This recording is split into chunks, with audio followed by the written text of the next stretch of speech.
As a small biz pro, so we roll, using procurement, program, and control. As a small biz pro, so we grow, using procurement, program, and control. I'm a businessman, yes, I'm an entrepreneur. Ooh, yeah. I'm a businessman, yes, I'm an entrepreneur. Ooh, yeah. I'm a businessman, yes, I'm an entrepreneur. I'm a businessman, yes, I'm an entrepreneur. Ooh, yeah.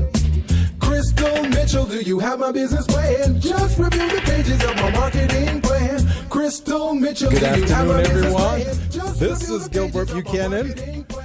You're on the Business Zone with Crystal and Gilbert Buchanan, your small business paramedic. And today we're going to have a great show.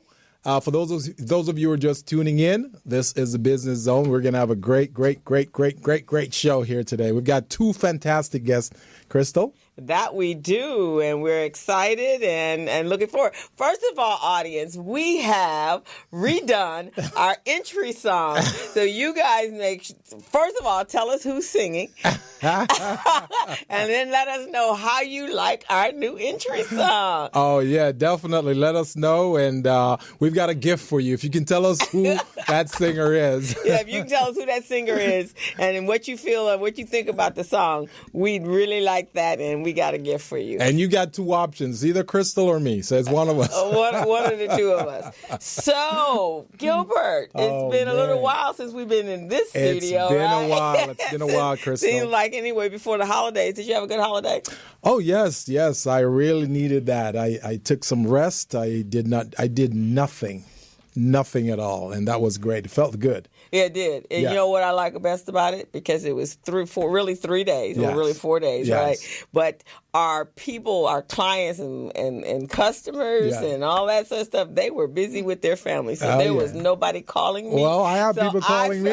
Oh, you did? I have people calling me. They know better they than didn't that. take a break at all. Oh, they were not calling me at all. I was pleased that was beautiful, with it. huh? It was fantastic. I could take care of me. I could rest. I even started a blog. I even had time enough. So that's the Business Zone is going to be, I'll be launching a blog in a couple of weeks. Oh, that's beautiful. Yeah. That's beautiful. So we got a nice little network that's gonna. Yeah, we'll have a night. Well, we already have a network from all that you have, all that I have. So you'll be a contributor, and we'll put our articles and information about small business in that platform. That's good. And gather more watchers and viewers for the Business Zone. That's great. That's the purpose of and it. that leads me to the next point that we're doing. We're doing this phenomenal program right now, Crystal, where we're teaching small businesses how to become business ready and contract ready. And we hold our training at the Urban League. Yes, we do. We're now we're partnered up with the Urban League to bring some programs for both of us, but basically for our community. Yeah. But for both of our customer clients, we're. Instead of just assuming that people are going to go to the SBA or go wherever they're going to go to get certified, we're taking the bull by the hand and we're going to physically walk them through the process. So we have been talking about that for several months, that we were going to select 10 businesses that we were going to help them further their business. So we actually have 9 it's called the Mastermind Group. It is the Minority Certification Mastermind Group. Everybody's excited. They're all ready to go. This is our fast track program. So the goal is to have them have 1 certification when they come out of the classroom.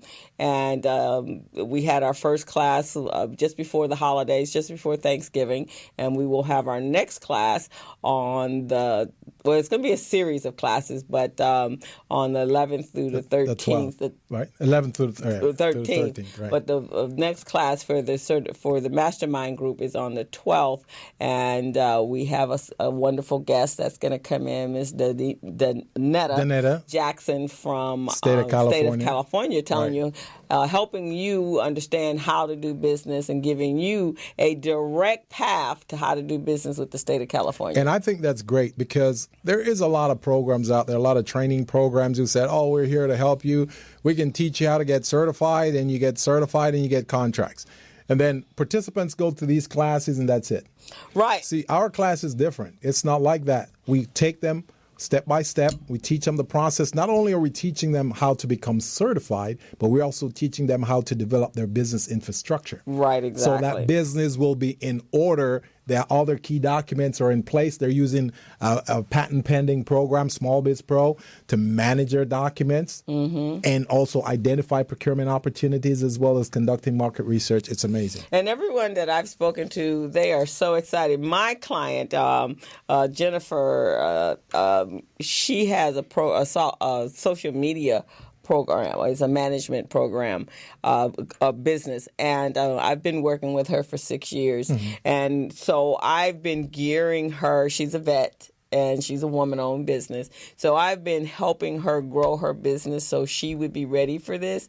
So she pretty much had everything. All we had to do was do a little bit of tweaking, but she is so excited. That's good. So yesterday she sent me over her handbook. Oh, so wow. she was like, take a look at this. Oh, wow. It's probably some overkill, but I'm so excited. That's amazing. And that's what we want our businesses to be, That's right? great. Because if you can... why be in business and struggle? That's what I'm talking about. You can get rid of all of this headache of owning your own business and go get a job, and you can work from 8 o'clock in the morning to 5 o'clock at night, go home, not even ever think about another thing until you get back the next day. Yep. But as a small business owner or an entrepreneur, you're thinking about your business 24/7, right? That's right. So, if you're going to be in business with the purpose of growing your business. So one, you're not that solopreneur. You're not that CEO of one yourself. Right. So that you can hire individuals, employees, which will benefit your community, and as well as help your own family create a secure base of income and be able to give you movement.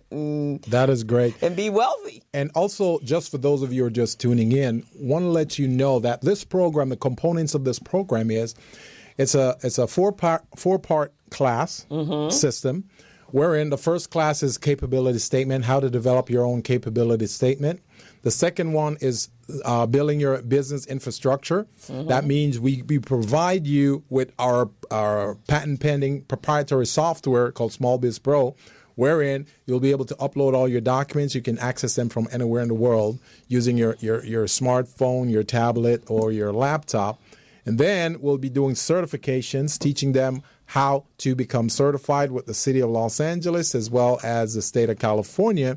And the final class will be cash flow management. Right. As we know with small businesses, that's the Achilles heel. Many small businesses don't care about dealing with the financials. They don't care about managing the financials, nothing like that. So we have to take them in, and we have a lot of templates that we're using to help these small businesses learning how about their balance sheet, their profit and loss, statement of cash flow. So it's just phenomenal. And they need that anyway, right? Oh, yeah. But most businesses, that's my specialty is helping businesses create financial structures for their business, and majority of them do not have that. Yeah. And then I get phone calls at the end of the year. I need to hurry up and get my taxes done because I need to do something. They're not just doing their taxes because they're supposed to. Do something. It's because somebody has asked them for it, and then they come with these big bags of receipts, and then they're rushing me. I've had clients come to me like 3 years back. They haven't filed taxes, and now they need them. Yeah. Their child is going to college, or they're trying to buy something, and now,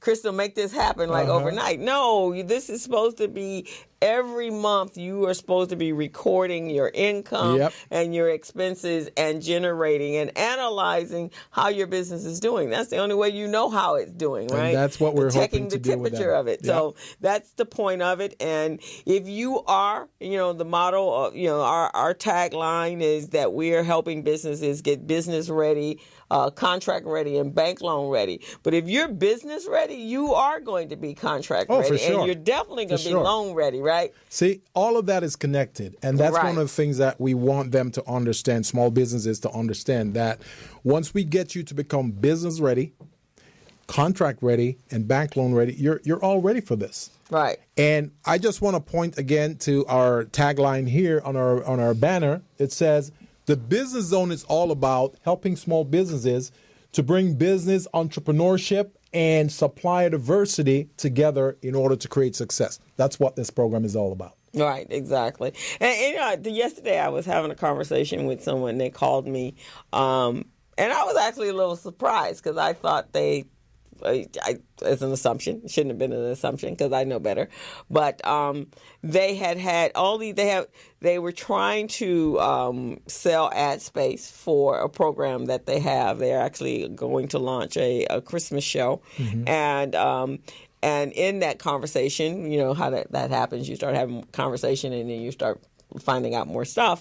And so they have already also written a book. But one of the things they told me was they had all this great content, all these great, I mean, just every asset that you could possibly think in order to run a successful business, Right. but they didn't have business knowledge.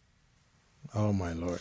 So they had many opportunities that have been put on the table. And they missed out on it. Right. And also the opportunity that they did take advantage of, they didn't go the distance. Because they were not ready. They were not ready. And that's and the they key. Didn't have the business See, the thing about this is, and this is what we try to share with small businesses, you can get an opportunity. You can get a contract. Right. You can get some business. But it doesn't necessarily mean that it's going to be sustained if you're not ready. If you're not ready, it's not going to be sustained. You will have it now. It may be good for a year or maybe two. But once we start finding out, or you start finding out that your system is not ready to sustain that, it's going to falter. It's going to falter, right? You can, that's like someone that has an amazing product or service, or let's say a product, and someone like an Oprah comes and you sell it to them, and that you're excited about that, right? Now the orders are coming Now, in. what does that mean? Yeah. That means because she liked it, that means you're going to have so many orders, you're not going to know what to do with. And generally, that's what happens. Yeah. You can't fill the capacity, right? Because you didn't even know that you were going to get that, but you were excited that she liked your product. Right. But what does that really mean in the bigger picture? Right. Yeah, and so that we have to look at businesses. And if you've been ready in the beginning, it wouldn't matter who you met. That's right. Because you would have had your distributors, or you would understand who you could go to help you be able to meet the orders that were coming in. Yeah. You had already identified your distributors. So once we walk this first group through this pilot program, the rest of the folks on the fringes, they're going to see how we do this. Right. They're going to see that this is a very comprehensive approach. This is not like, regular consultant type thing where they come in, do what they need to do and get out. We're going to be there for the long haul. Right, exactly. And these firms have to be successful. We're going to help them to identify contracts. We're going to hold their hands. If it means we got to help them to put the bid documents together, we'll do that too, because we want them to be successful. And my reason for doing this is, our Recycling Black Dollars, we have a number of sponsors, Edison and Sempra, and I'm tired of hearing them tell me that when our businesses come to them for procurement opportunities, that they're not ready. That they don't have. So, and if one goes in not ready, that hurts the rest of us here that are trying to do business. So we have to make a change. And from a Recycling Black Dollar standpoint, we got to make a bigger impact in what we're doing. We have to truly change how we're doing business, how our communities are being taken from us. And we're allowing it to happen because we have no mainstream. We're not staked into the community to keep that from happening. And so from that standpoint, that's my interest in doing it, is that I'm tired of, talking to people to even buy ad space on the BusinessZone, and I can't afford it. Well, how can you not afford to market your business? Right. I mean, resources, the RBD resource guy that can't afford to buy an ad, can't get no cheaper than what we're giving it to them, can't afford to be members of GLAAACC or Recycling Black Dollars or the chambers because we can't afford the membership. Yeah. But you can't not afford it. Well, that's why we select the types of businesses that we think are ready for us to work with. Right. And we just work along with them. The others who are straggling along, they'll figure it out. And they'll do what they need to do. Well, and just for those of you who are just tuning in, you're on the Business Zone with Crystal and Gilbert Buchanan, your small business paramedic. And the program today is sponsored by Recycling Black Dollars and Small Biz Pro. And we are excited today. But before we get to our guests, what did you do this week? Oh, man. You did something special this Wednesday, didn't you? Actually, I went to Sacramento, and I teamed up with an organization in Sacramento. It's called the African American Black Chamber Foundation. Okay. And they're doing similar to what we're doing, Crystal. They have a system for small businesses wherein they put them through, I think it's a 7-week program, where they train them how to write business plans, how to develop their capacity. And I go in and I teach capability statement for them. And then at the end, we have a pitch. So we have them prepare their pitch, practice their pitch, so they can pitch to investors after this. Oh, wow. And we had some phenomenal businesses. Okay. Yes, it was just amazing. And on the panel, we had investors, we had board members, and all the members there as well. And this lady, her name is Dr. Shinshuri. She'll be coming to Los Angeles real soon. Now, she has this program, which is just so amazing. This program helps minorities, African Americans and Latinos, obtain scholarships to go to college. Oh. And it's free. Okay, so how does she do that? Well, she gets sponsorship. She got grants from a lot of different organizations. Because as you know, one of the problems that we have as minorities, when we go to school, we go to college, and we come out, what do we have? Yeah, debt. Big student loan, right? Are in debt, right? So then we started out with a problem before we actually enter into the work field or into the entrepreneurial field. So we have that big burden on us that we don't really know what to do. So she is trying to avoid that. So what she wants to do is to infiltrate the LA market. She wants to talk to us to see what we can do, so we can partner with different organization chambers, the Urban League, maybe GLAAACC we can do some work with as well. But what we're going to do is set up these institutions here so that these African Americans can get the benefit, and also Latinos get the benefit from that, so they can go through a 2-year school if they want, or a 4-year school, not having to pay anything. Wow, that would be absolutely fantastic. That is amazing. Because that is such a burden for young people.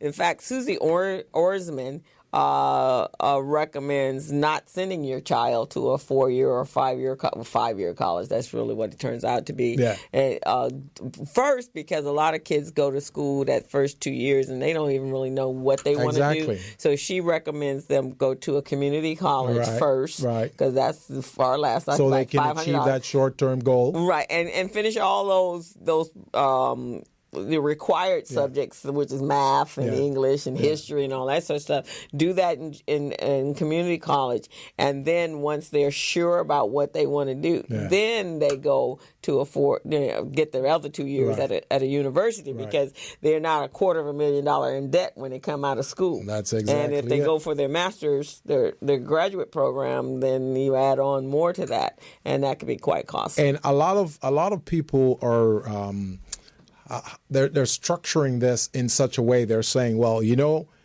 if we took that $250,000 for a student loan and we invested that in a business, chances are we may have been a little bit more successful than if we've gone through a 4-year college, which makes some sense to some extent. I mean, the college is good because you need to get that foundation, that educational foundation, working with folks, seeing how you work in teams and all of that. But at the same time, spending $250,000 going through a 4-year college. That could be a great investment for a business. That's what I'm talking about. In fact, that's right on in my wheelhouse with teaching children how to become entrepreneurs. Yeah. So just assume, I think it's both. I think you do need to work in a corporation, because exactly for the reason, when I knew I was going to be an entrepreneur, but I also knew after school I needed to see how a corporation actually ran a business. So I've worked in various companies. I've worked in the internet company, .coms when it first started, and you could see they got the money. And this is what you just said earlier. You can have the money. Somebody can lay all the money you want in your lap to start a business. But if you don't know how to do the foundation, if you know how to construct a foundation, it doesn't matter how much. So I literally saw them burn through $12 million in 8 months. because they didn't know what they were doing with the money, and it was just too much money, right? Too much money to really do that. But take a child and teach them how to be an entrepreneur, and they go through college running a small business on whatever that budget is, and they're really putting their reserves back in, right? And then they go to a company that is kind of in the area that they want to start this business is in. Then they look how much better prepared they are. Exactly. So I think that's a better move. So it's both college and as well as entrepreneurship. I think the concept should be that we will get our children going to school, so you learn that educational piece, working together with groups and understanding philosophies and concepts. Then when they graduate, they work within an organization to learn how corporations are run. So then they can use that expertise and knowledge to run their own business. Right. That's really what the steps should be.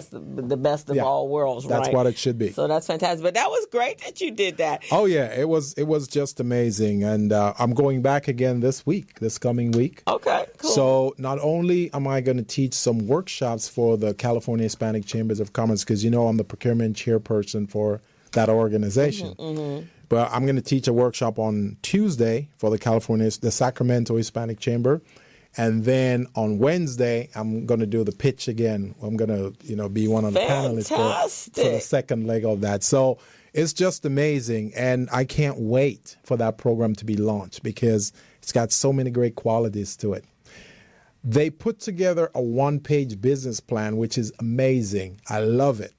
And on the business plan, a business plan is divided into 7 different categories, right? You got your executive summary, you got the business, the description of the business, you got the marketing plan, you got the sales plan, you got the management, and then you've got the financial piece. They have that on there. And in conjunction, they have the mission and the vision, and they also have the problem and the solution. The solution to it, yeah. I just love the way they did that. They pitched that's something I do in our business plans, but not on a one-pager. They just summarize all of that on a one-pager. Yeah, we do a one-pager for the kids. Yes. Because that's what the kids actually present at the end of the year. We have to get you in July. In fact, this year we're going to do instead of a 10-day class, it's going to be a 3-week class. Oh, really? And we're going to do it twice. I'd love to be a part of that. So we'd love to have you as a consultant and then possibly a judge at the end. So I would love to. It's an amazing thing to watch children create businesses out of nothing. Yeah. It's awesome. You created some great entrepreneurs last year that were here on the program. They were 13, 14 years old? One was 14. The one that won, Hannah, who had the Tower Gardens, was 14. That is amazing. Yeah, and then the other young lady, I think, was... where was she? Well, she wasn't here, but I think she was 13. See, that's the kind of thing I want us to foster. I want us to do that. I'll be willing to go out and sponsor and support all of those types of things for small business. Because when you and I were growing up, we didn't get that kind of support from our parents and family. You see what I'm saying? They never teach us how to be entrepreneurs. Well, they now send my us to family school. did, because my whole entire family are entrepreneurs. Oh, well, in your case, you're the exception to the rule. Yeah, I'm an exception. Everybody in my family was. My mother had me learn teaching. She taught me how to sew when I was 7 years old. Wow. Because that's what she did. That's what she did. Yeah. So no summer. And we would be screaming and hollering and wanting to go outside. Your friends are out there playing? Everybody playing. She was like, no, first 4 hours of every day is mine. Yeah. And so we were learning how to sew. So by the time I got to high school and home ec, I already was making my own outfits and everything. Wow. But that was my grandmother was an entrepreneur. My grandfather was an entrepreneur. All my aunts. So it was all part. But that was them knowing. That wasn't formal education. Right. But I did know by the time I went to college that eventually that's what I wanted to do. So I wanted to own a nursery school when I went to college. That was the whole purpose. I was child development. And but then I realized that I had to be there from 6 in the morning to 6 o'clock at night. It's like, oh, heck no. We're going to find another way to do the children thing. We ain't going to be nowhere. See, with the Asian culture, that's how they teach their kids. They teach them from small how to become entrepreneurs. They know what directions they want to go in. Oh yeah, and they teach and coach them. They're teaching their kids to take over their business. Yeah, I have a good friend.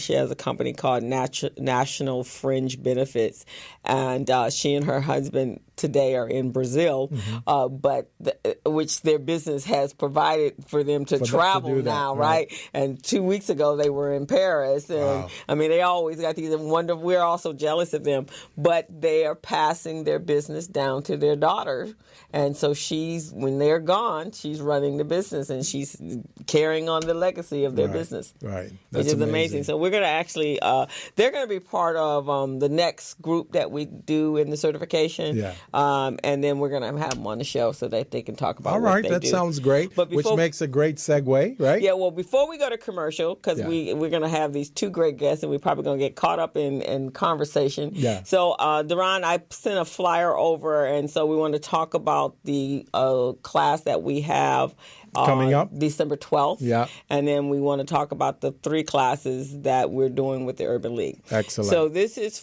we are going to have, as I said earlier, Danetta Jackson from the state of California. Department of General Services. To come out and talk to us and talk to you on how to do business with them.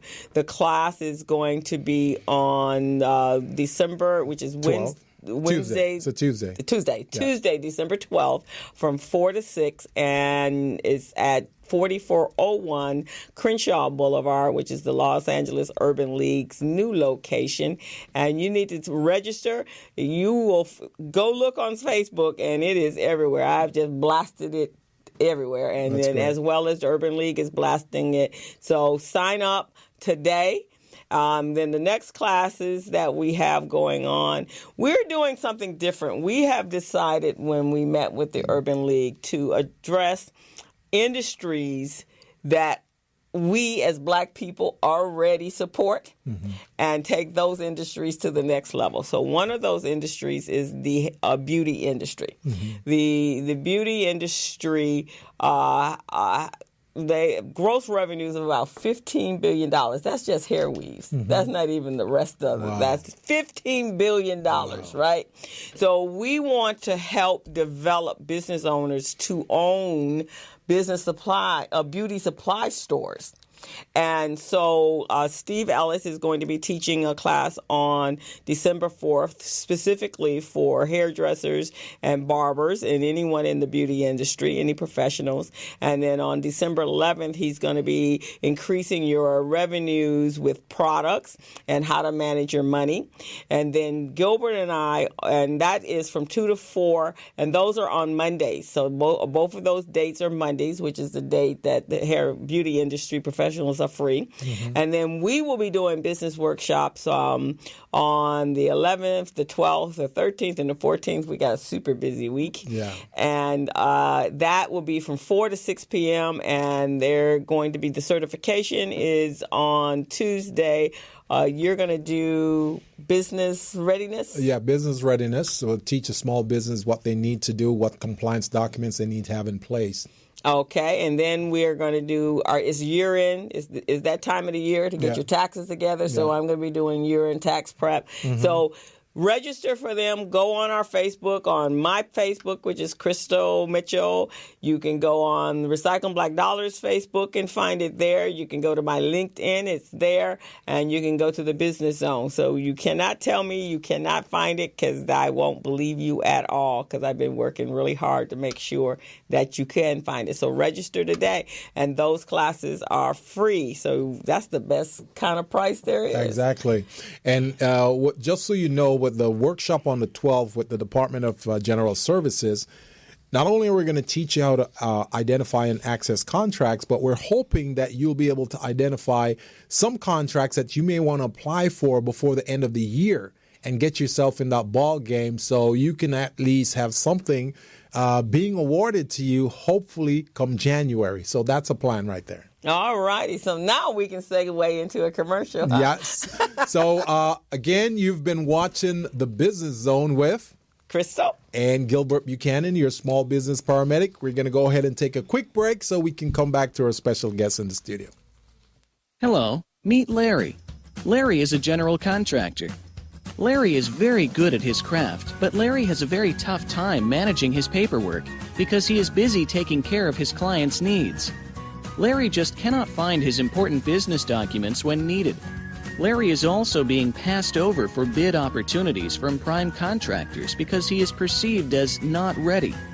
He doesn't know where his business license, certifications, insurance, and other key corporate documents are located most of the time. Lucy owns an auto body and collision repair shop and has been using a business management and procurement assistance program called Small Biz Pro to keep her business organized, business ready, contract ready, and bank loan ready. Small Biz Pro is a 3-in-1 cloud-based business management, procurement, and market research assistance system designed to help businesses become business ready, contract ready, and bank loan ready. It also provides back-office operation solutions for small businesses. Lucy is able to stay ahead of her competitors because she uses Small Biz Pro to manage her business daily. Lucy just clicks on Small Biz Pro from her tablet, mobile phone, laptop, or any internet-accessible device for data retrieval, and she's got it. Lucy introduces Larry to Small Biz Pro, and now Larry is more organized and can now find all of his documents and new bid opportunities in seconds. Larry now saves $120 in labor costs for each missing or misplaced document. Just simply go to your web browser and log into smallbizpro.net and register today for a limited 30-day free trial offer.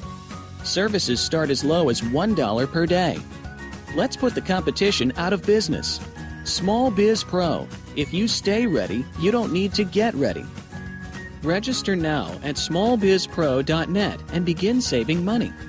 Email info@smallbizpro.net or call 626-533-1186.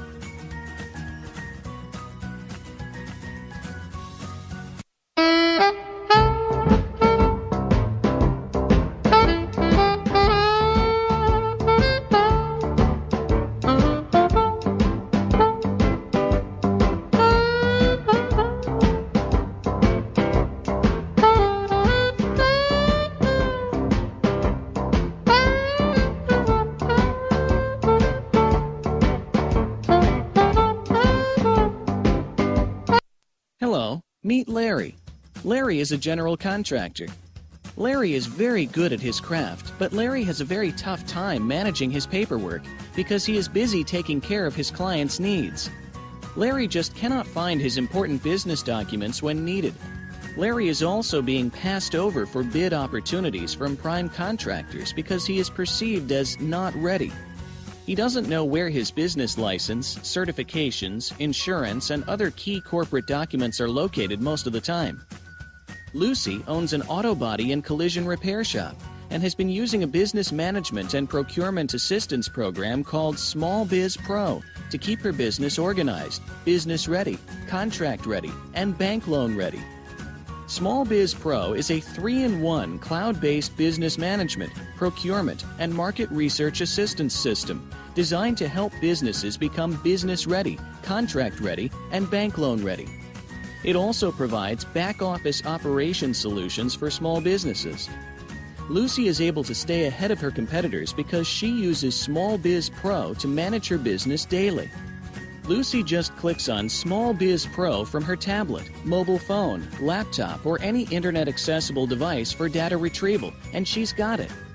Lucy introduces Larry to Small Biz Pro, and now Larry is more organized and can now find all of his documents and new bid opportunities in seconds. Larry now saves $120 in labor costs for each missing or misplaced document. Just simply go to your web browser and log into smallbizpro.net and register today for a limited 30-day free trial offer. Services start as low as $1 per day. Let's put the competition out of business. Small Biz Pro. If you stay ready, you don't need to get ready. Register now at smallbizpro.net and begin saving money. Email info@smallbizpro.net or call 626-533-1186.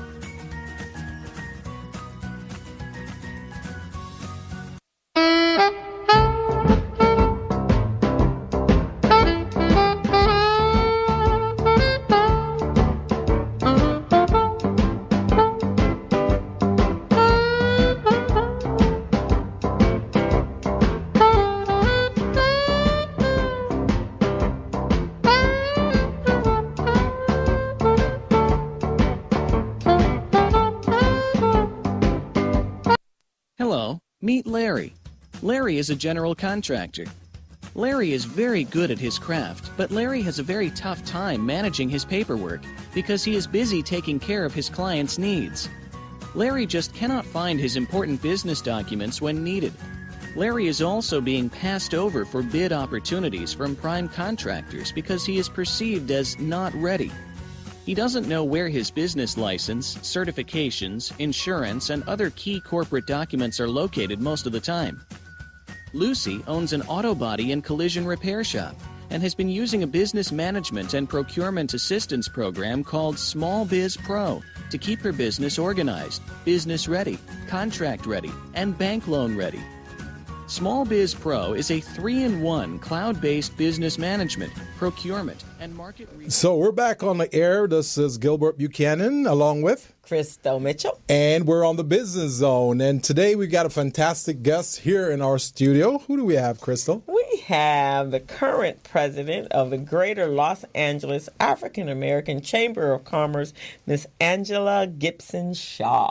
All right. And I'm very honored that she agreed to be on the show. We're thrilled to death. She, there are many of us out here that we're in the trenches doing our thing. Yeah. And so GLAAACC is one of those organizations, Recycling Black Dollars, and you have Vermont Slauson and the Black Business or BBA, Black Business Association. It's work. It's definitely work corralling our people. Yeah. So I am very thankful that you agreed to be on the show. Thank you. And now Miss Angela, she comes with a vast array of experience with small business outreach and community engagement. She recently retired from AT&T, and she did what did you do there? Governmental and philanthropy affairs in the Los Angeles area while managing corporate relationships with the African American community. And then after she retired, she served briefly as the principal telecom consultant for Senator Steve Bradford. She is past chair in Compton and Linwood and Culver City and Carson's Chamber of Commerce. And she's a resident of Inglewood, which is a really new growth spot in our community. We want to make sure we stay present. Yes. And she now sits on the board, serves on the board of the Inglewood Airport Chamber of Commerce. So welcome, Angela. Thank you. One thing that you probably didn't see on the paperwork there is that Miss Angela Gibson is also a new member of the board of a new commissioner with the County of Los Angeles. Yes. So she'll be working with small businesses. Right. Yes. Welcome to the Business Zone. Thank you. Wow. I know, right? Thank you. Come to join my tribe. Yeah, come join your tribe because we need you. Hey, Rhonda, and good to see you. Rhonda saying hello, Gilbert, and hello, Angela. Hey, Rhonda. Rhonda Santaford was she worked with the Urban League. She retired. Now she's with Celebrate Life, and now she's consulting back with the Urban League. Small world. We all come back around full circle, especially when you care about our people. So, Angela, we are so happy to have you. Our topic today is about our small businesses and how we can elevate them and how we can help them grow. And Rhonda sending much love. Yeah. Okay. much love. So, and you've set in so many different capacities where you've interacted with our small businesses. So from that perspective, what has been some of our challenges and where do we go from here in order to make changes and to take our businesses to that next level? We don't have to get into Right. I think the premise really is the things that you guys talk about on your radio show is being ready. Yeah. Being ready financially, being ready psychologically, being ready emotionally, and just being ready for when that contract comes, as you say, to keep it, to be able to sustain it. Right. It really is a hustle, but I love the hustle of being an entrepreneur. Oh, yeah. But it definitely is a hustle. That's right.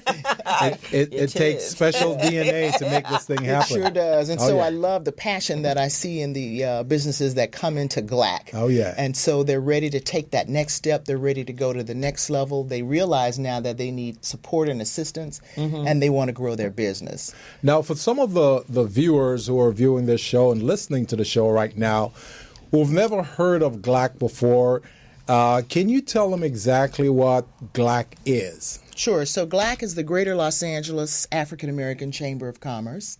And it was created in 1999 by our chairman, Gene Hale, and some other businessmen that were wanting to put together a group of folk, African American businesses, that would be able to advocate to compete for Los Angeles city contracts. Excellent. And so from that, it's really, really grown to becoming regional, national. Our chairman, Gene Hale, was appointed by then Barack Obama and sat on his Small Business Import-Export Council.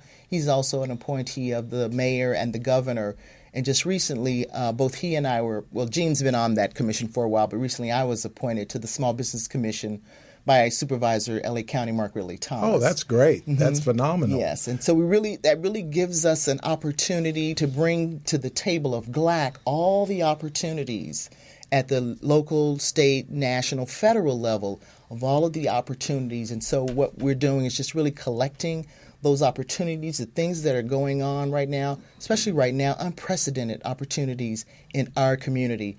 LAX, the Los Angeles World Airport, mm-hmm. There's a multi-billion-dollar renovation going on. Yeah. Mm-hmm. And so that's right in the backyard of Inglewood, which is mostly a known black town, city, I guess, if you will. And Metro. And then, of course, Metro coming through, the Metro LAX line. And then, of course, I got a whole list here I want to show. Because I think it really helps. You know, when you say you need to get ready for business, I'm like, what business? Yeah, exactly. Right, exactly. Yeah. So the Inglewood Stadium, of course, which is about a $2 billion build. The Crenshaw Mall just received permission to begin to redevelop, and it's going to be a $700 million redevelopment. And they're going to be calling this the Silicon South. You know, you got Silicon Valley, Silicon Beach. Silicon Beach, so Crenshaw is going to be known as Silicon South. I'm loving that already. I know, right? So we got to get ready.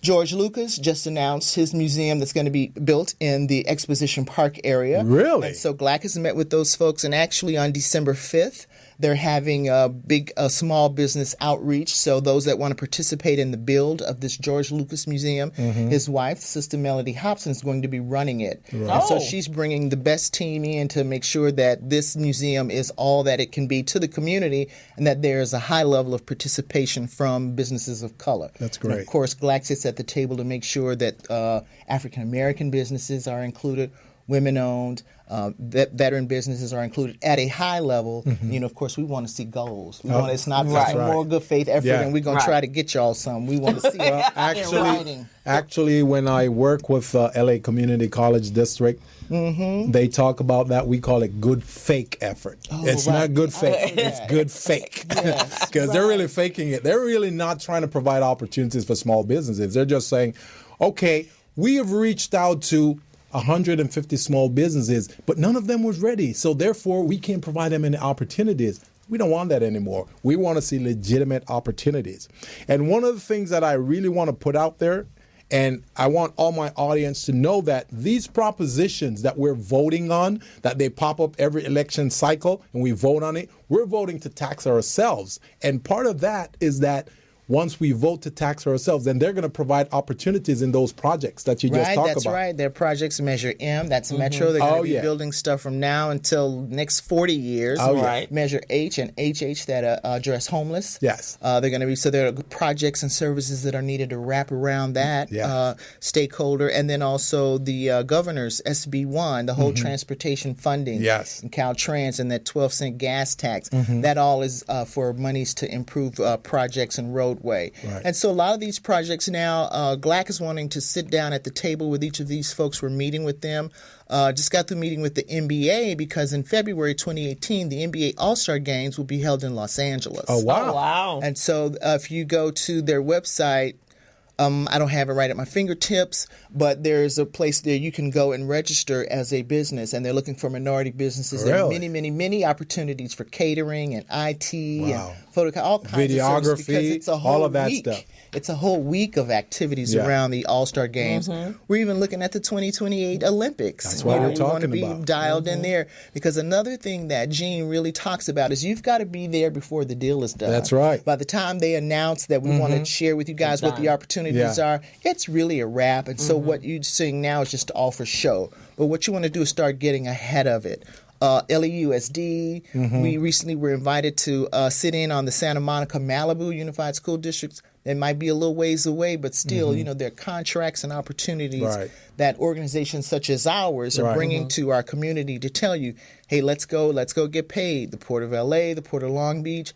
And the other unique thing is that many of these projects are now designed, build, operate, and maintain. So through the life, it's not just we're going to go here and hammer in a nail or whatever, but you can sit down at the architect level to help design it. I know a brother that has a business, a lucrative business with Metro in the whole photocopy, and there's a way that he photocopies those plans. The plans and specs. The plans and specs. So that's in the design of it. And then, of course, the build in it. We're really, really working also with the unions, too, jobs, and, of course, in the build, the subcontractors is just crazy. And with that comes the local hire programs where they have to hire 30% of the people in the community. Right. And you know who's going to hire them? The people that get some of the smaller contracts. That's what I'm talking about. Because that's one of the beauties of a black business is how it raises up the entire community because that's who's going to hire in the community when these jobs come through. That's where we're doing the recycling of the black dollars. Right, exactly. That's what it is. Got to circulate. The whole cannabis industry, that's going to be a multi-billion. Where do we plug in? Because when we last plugged in,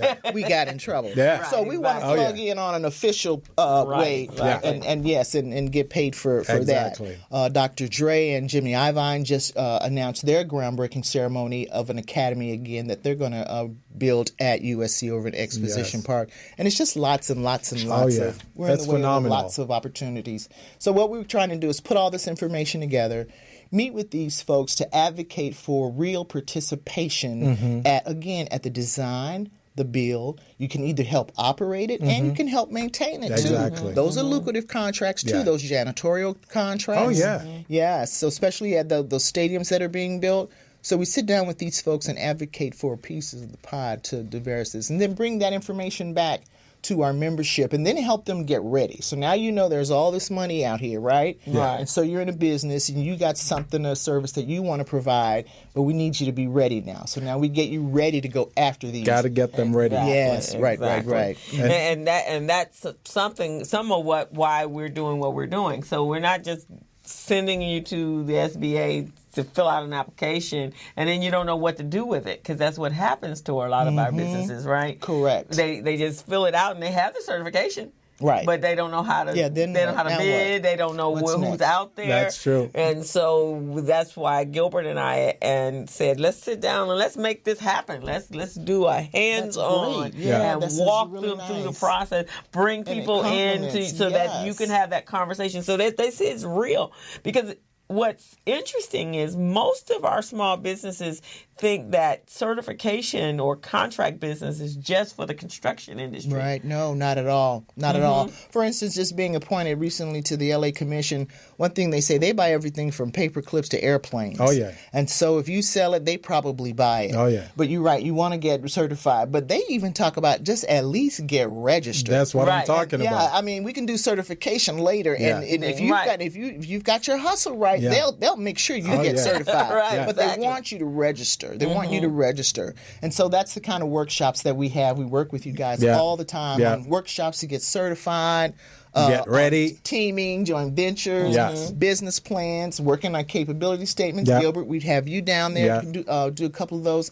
Southern California Edison is a great supporter of leadership and capability workshops. And so we cover a number of subjects to help small businesses get ready. There is no other time like now to be a part of this pie with those projects in our community. Normally stuff is being built out in Hollywood and Santa Clarita and all over the place, but in our backyards in Exposition Park, on Crenshaw, on the other side of Inglewood, we have to participate. So we do all kinds of stuff. Networking. Our three main missions at GLAAACC is education through our workshops and our seminars, networking through our different mixers and opportunities that we have, and then advocacy. That's great. Gene and I are always at City Hall, writing City Council, going down to the county to advocate on behalf of opportunities. And again, like you said, not the good fake effort, but we want to see in writing. For instance, while they were building, as they were hammering out the contract for the Inglewood Stadium, the mayor of Inglewood is adamant that there was a high number. I think it's like 25 or 30% I'm loving of people that build that stadium and that work in that stadium must be of color, and they probably better be coming from around here somewhere. That's what I'm too. talking about. And so those prime contractors, all those the big guys, the Walshays, then they have to subcontract with all of us because they don't know. That's right. They don't have access. They can't get to those people, so they subcontract with regular folks that can employ the neighborhood and they can get some of those jobs done. So that's where we do a lot of work in our advocacy, always advocating on behalf of. See, that brings me to my next point, because many of the primes that bid on these projects and they get awarded those projects, they're not from here. They're from out of state. They're from somewhere else. Now, they don't really know the landscape. So how are they going to hire a qualified or a certified business locally? They don't know that. I mean, they may get a list, right, but then they don't have a relationship with those small businesses. And that's why with us getting them ready, filtering them through GLAAACC, filtering them through the Urban League or other chambers of commerce and other entities is really what we need to do. And that also made for opportunities for consultants. There you go. They don't come from they don't come from the state. They don't even come from the country. That's what I'm talking about. In bidding and getting this LAX to rebuild the LAX. Yeah. They don't even come from the country, and so they come and they need to know who's who at the zoo. Yeah. And so they hire consultants. Me, you, Exactly. you, and you. Can you help me find some folks that can do this, and Right, that, exactly. and we'll pay you through the life of this project. So there's work from A to Z. And that's why we really need to get our guys ready. Yeah. Guys and ladies ready to do this work. Right. And that's one of the reasons that the inspiration for the Business Zone was to have this conversation. Absolutely. Because we'll get together and we'll have this conversation. Right. And if we happen to come, those happen to come to a meeting at RBD or GLAAACC or anywhere else, and you may hear it. But then what about everybody else in Los Angeles that can't come to a meeting or they're working too hard and can't leave? Most of our small businesses can't leave their businesses because they don't have anyone to fill in for them, right? So this is the purpose of the Business Zone, is so we can have this conversation to make sure you're on the front side. Right. Before they start breaking ground. Yeah, exactly. Right? Yeah, and so I know that you've had some of our partners here. We partner with, like you said, the BBA, Recycling Black Dollars Business Resource Group.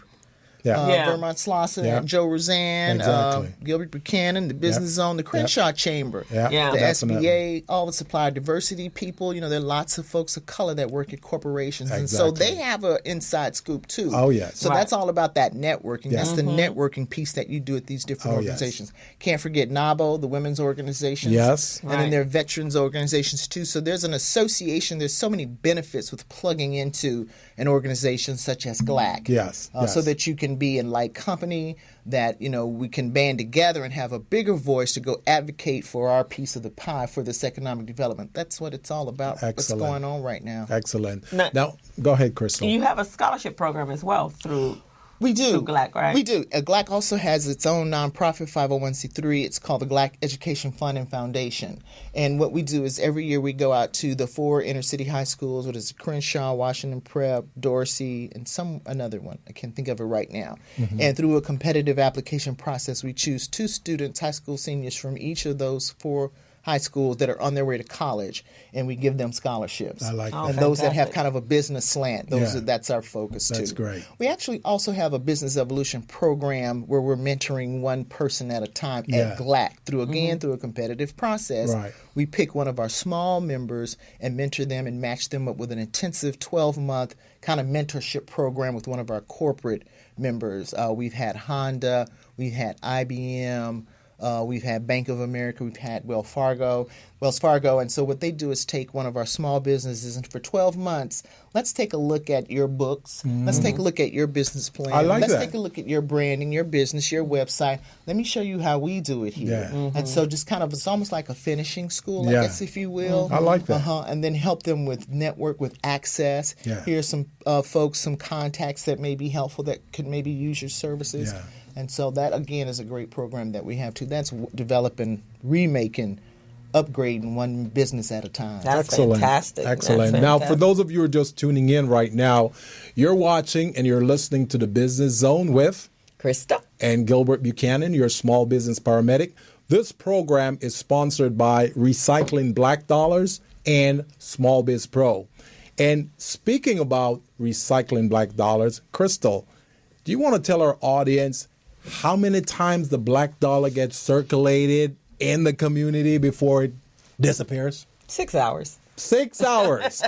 6 hours. That's not good. That is not good. In other communities, it rotates around 17 times. In the Asian community, I believe it's 14 times in the Hispanic community. And this is in a day. So our dollar, I like to equate that to so people can really understand what $6 hours mean, right? Yeah. So you go to your job, you get paid in the morning at 10, right? And then you get to go to the bank before 4, and you put it in the bank, a white bank, right? And then you go to the supermarket, Ralph's, which is not owned by a black person. That's it, it's gone. That's what I'm talking about. So I just want small businesses to think about these things, because in other ethnicities and other communities, the dollars are staying, it's being circulated much, much longer than ours. So I want you to think about that. The next time that you think about supporting a business or providing a resource or a service, think about those things. It's very critical to the sustainability of our minority businesses. And I like to, the way I handle recycling my dollars, because there are certain things in our community that's not available in our community. But if I'm going to go spend $100 at Macy's, then I'm going to find a small business provider that I can spend match that at another organization. Recycling Black Dollars, and I bank at Broadway Federal, which at one point was completely a black bank, and they've moved on, and it's now a publicly traded bank. There are others that are part of RBD that bank at One United Bank. So my money is in a black bank. I actually make my money from people that look like me, and then it goes back into the bank, and then I make sure that there's somewhere I spend my dollars, it goes back to people that look like me. Now, we're not just talking about this just to talk about it because we want to beat down on any particular entity, but I just want you small businesses to think about this. As a small business owner, you know you got to thrive, and the only way you can thrive is using money. How do you get money? Well, you need a line of credit or you need a loan. How do you get that loan or line of credit? Well, you got to go to somewhere. You got to go to a bank. What are they going to tell you? Well, you don't have a history with us. We're not familiar with you. What are your ratios? How long have you been in business? Are you certified? Who have you done business with? So these are all the questions that they're asking. So that's part of the reason why we do this business readiness, contract readiness, and bank readiness program to get you there. You know, we understand what ratios they're looking at, so we teach you what those ratios are so you can get ready. So these are some of the things that we really, really got to disseminate. And that same information, you know, at their meeting, at GLAAACC meeting, at Recycle Black Dollars, we bring those bankers to our meetings to have these conversations with you. One, so you can now see them close up in front and shake their hand and hopefully go back and sit down and have a conversation. Some of the things I find is very interesting when I talk to my clients and they're saying, Krista, where can I find money? Because you get that, get that. Where do I find money? Yeah. Okay. So my first question is, let's look at kind of business you have and what your collateral is before I even give you a referral. Right. And then I usually say, so have you gone to your bank? And they're like, my bank? Yeah, the place where you're putting all of your dollars. Yeah. Do you have a relationship with the bank that you have your money in? And they're like, oh, no, I just go up to the teller and do.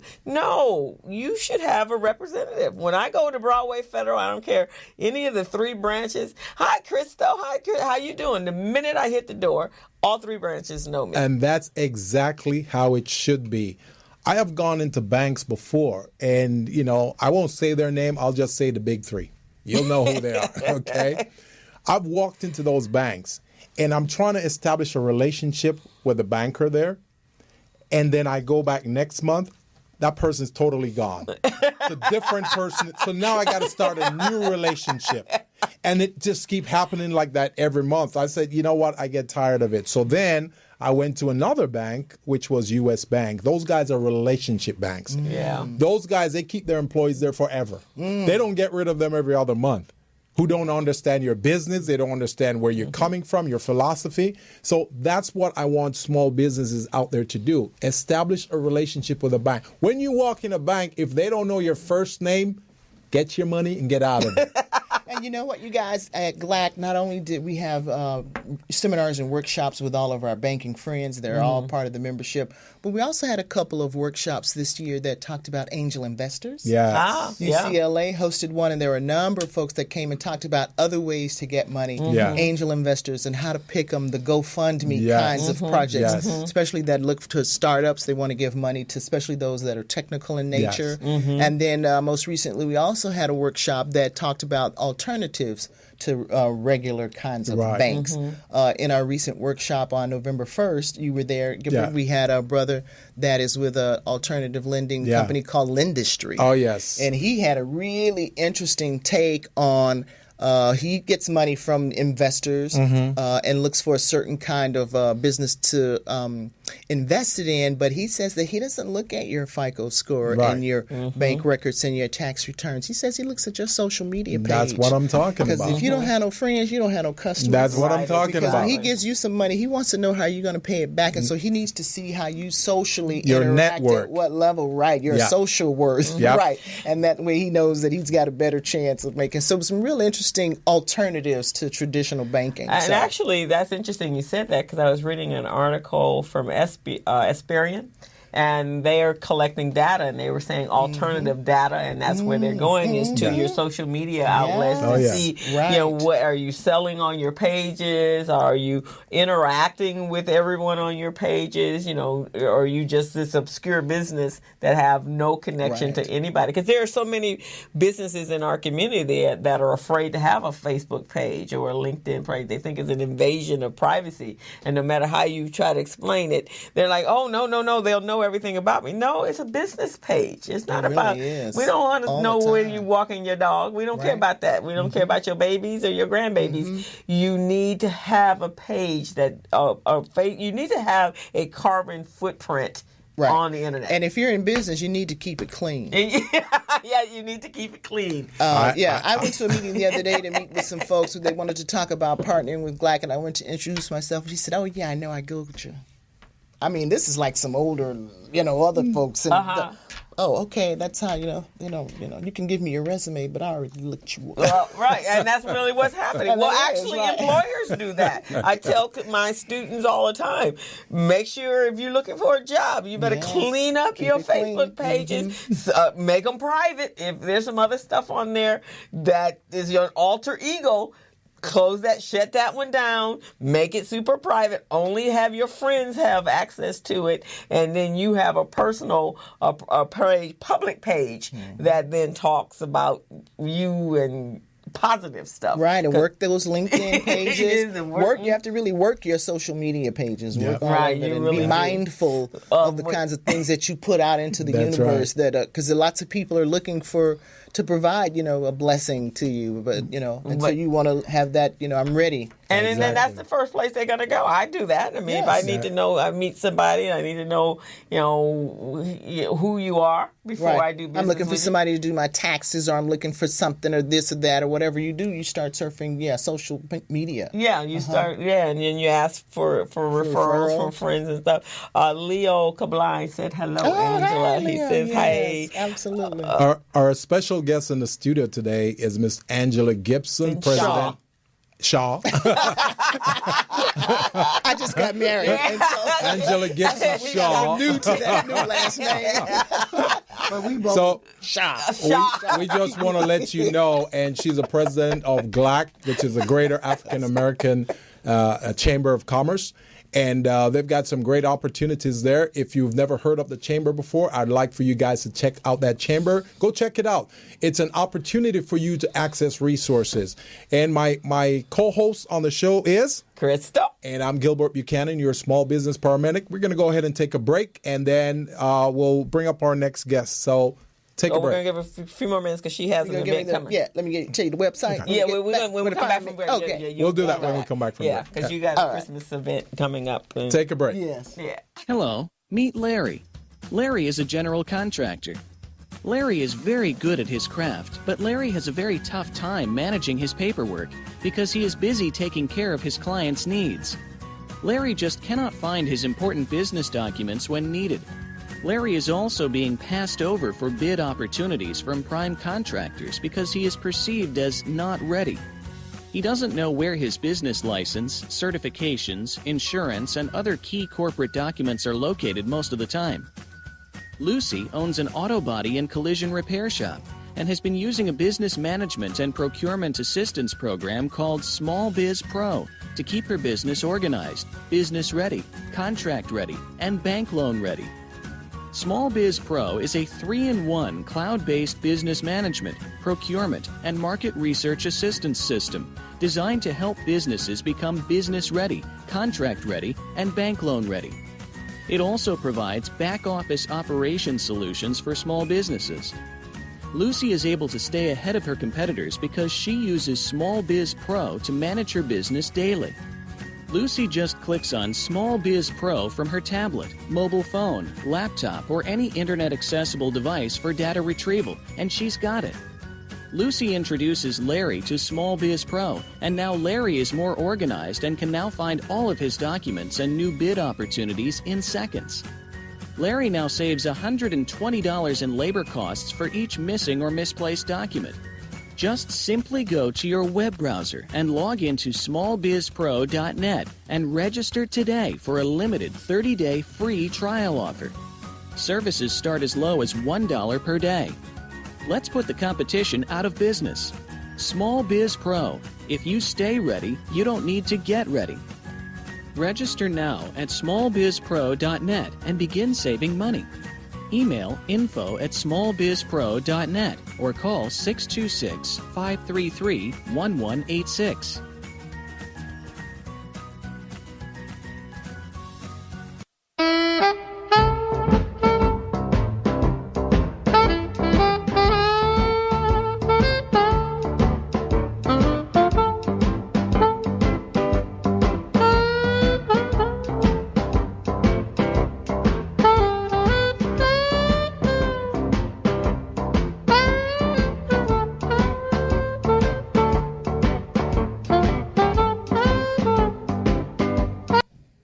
So we're back on the Business Zone with Crystal and Gilbert Buchanan, your small business paramedic, and our phenomenal guest, Angela Gibson Shaw. She's been sharing some great resources with us, and this is just phenomenal. So, Crystal, you had a question for Angela. Yeah, right? Angela, GLAAACC has a number of events coming up, holiday event, and then we want her to give us her information on how to reach out, how to attend a GLAAACC event and become a member of GLAAACC. Because as you can see, there's so much, there's just a wealth of information and resources there. And she's one of our community partners, and we thank you. And access to you guys is also a benefit of membership with GLAAACC. Definitely. Thank you so much. So we're actually ending our year now, and we're going to end it with a big holiday mixer, and that's going to take place on Wednesday, December 13th from 5:30 to 8 p.m. at the Sheraton Gateway Hotel, Los Angeles. That's located at 6101 West Century Boulevard, and the entry is only a $20 unwrapped toy valued at $20. That's great. We're going to collect the toys, and then we're going to divide them between the Union Rescue Mission and the Parents of Watts. And I know lots of folks here know your Sweet Alice, who runs that program. So Union Rescue Mission doing great work down there. Kitty Davis Walker, our good friend, is down there doing public relations for them, and so serving the homeless and the families and children, men and women. So we're going to help make their holidays more bright, as well as Sweet Alice got a whole bunch of folks waiting on her to bring back goodies. So, and we'll have a good time. We've got good food, good fun, good company for a good cause. So we want to invite all of your folks listening to come on down and join us. Just bring a $20 unwrapped toy and get in on the fun. And Okay, so we'll definitely be there. So the 13th, we got our class, and then after we have to that, leave straight for the class. Yeah, okay, and go we'll do straight that. on Right around the over. corner. Yeah, right around the corner. So you have another event there. So the so 25th? also just our big 25th anniversary gala is coming up, and that's our big dinner, our big black tie dinner, and that's where our big sponsors come and donate, and that allows us to do all the things that we do throughout the year. Last year, our keynote speaker was Steve Ballmer, owner of the Clippers. Very We've had good. Magic as keynote speaker, and lots of folks from the Obama administration during that time. That's great. So lots of movers and shakers and the latest influencers, and that takes place March 30th of March 2018. 30th. I'll put it on my calendar. Put it on your calendar. Yep. If you want to know more about all of the things that GLAAACC does, we invite you to join us on our website, and that's www.glaaacc.org. Okay. Let me spell GLAAACC for you. Yes. That's GLAAACC, GLAAACC.org. I love that. Okay. Thank you so much for having me. I had so much fun. Oh, So this we is will put up wonderful. if you send that I will. electronic picture of both your event and the anniversary dinner coming up. I will put Yes. it under the show, Yes. and then you will get a copy of the show. Great. Thank you so much. And thank you Definitely. again, Not Gilbert, a for problem. pinch hitting at the Anytime. November 1st conference. I Remember? really enjoyed it. I really enjoyed it. It was Gilbert great. wasn't on program, but when one of our speakers was late, we tapped him, and before I knew it, he was up on Oh yeah, stage. it doesn't take much. See, He's that's all. always That's all. ready, man. That's He's all always about being ready. That's not that grind. As an entrepreneur, That's that entrepreneur. gotta be ready. So wait a minute, I got something in my. A lot of times Yeah. Gilbert and I will be on the show, and if our guest doesn't show up, and one time Gilbert didn't show up, my sister's like, "Oh my God, you're gonna have to do the show by yourself, 2 whole hours of talking. How you gonna do that?" I said, "Girl, I teach 4-hour classes. I'm gonna just have a class today." In fact, the other day, and this is an announcement we haven't made, and we want everyone to know, Gilbert and I are now doing a once a month show on West Hollywood Public Access channel, on channel 36 on cable, and then I think it then goes over to AT&T Uverse at some point. Yeah. And so this was a little bit more. We got 2 hours to be expansive and talk. Well, that show is literally 28 minutes, but it's really 22 minutes. Really? 22-minute segment, because everything else is the lead in, and it's TV, so it's different and it's live. Oh, yeah. And so Getting ready for the big time. yeah. we get ready Oh, for the yeah. big time. Much success to y'all. Oh, thank this you. Is fabulous. Thank Please you. invite all the folks we just talked about on For the sure. program. For sure. we We'll will. do. Yeah. We'll We do. will. Down here, because this is a great vehicle to Yes. get the word out. Right. We really want to get those small businesses ready, and so they can go after these opportunities that we just talked about. And we want our community to be able to, leaders to come in and talk about what they're doing, because this is what this access is for, is to be able to talk and people know beforehand what's going on in our community, so they can be better prepared. That's what it's all about. Yeah. So thanks again for We are to Miss Angela Gibson Shaw, Very good, Gilbert. president of GLAAACC, and we really, really enjoyed her on the show. She's a strategic partner, so she's welcome here anytime she you wants. want Thank to you. come. So just let us know. You're going to be We'll have you on the surprised who I show when they tell me, "Oh, I'm going to be on the Business Zone." I'm going to meet them. Be like a Victor Parker. Hey, can I come every week? Can I be your only guest? So we'll go ahead and take a break right now, and we'll come right back with our Yep. next guest on the That's show. right. All right. Thank you. Okay. Do you have the video with the Christmas ball? Hello, meet Larry. Larry is a general contractor. Larry is very good at his craft, but Larry has a very tough time managing his paperwork because he is busy taking care of his clients' needs. Larry just cannot find his important business documents when needed. Larry is also being passed over for bid opportunities from prime contractors because he is perceived as not ready. He doesn't know where his business license, certifications, insurance, and other key corporate documents are located most of the time. Lucy owns an auto body and collision repair shop and has been using a business management and procurement assistance program called Small Biz Pro to keep her business organized, business ready, contract ready, and bank loan ready. Small Biz Pro is a 3-in-1 cloud-based business management, procurement, and market research assistance system designed to help businesses become business-ready, contract-ready, and bank loan-ready. It also provides back-office operation solutions for small businesses. Lucy is able to stay ahead of her competitors because she uses Small Biz Pro to manage her business daily. Lucy just clicks on Small Biz Pro from her tablet, mobile phone, laptop, or any internet-accessible device for data retrieval, and she's got it. Lucy introduces Larry to Small Biz Pro, and now Larry is more organized and can now find all of his documents and new bid opportunities in seconds. Larry now saves $120 in labor costs for each missing or misplaced document. Just simply go to your web browser and log into smallbizpro.net and register today for a limited 30-day free trial offer. Services start as low as $1 per day. Let's put the competition out of business. Small Biz Pro. If you stay ready, you don't need to get ready. Register now at smallbizpro.net and begin saving money.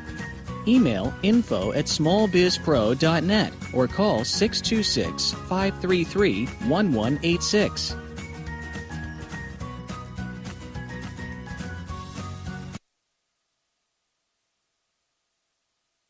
With Crystal and Gilbert Buchanan, your small business paramedic. Just had a wonderful guest on our show. And we're going to have another wonderful guest. Crystal, who do we have in our studio today? We have royalty in the house right now, boy. We have just it was a great interview with Angela. We have Mr. Walter R. Tucker III, but I believe you're a reverend now, right?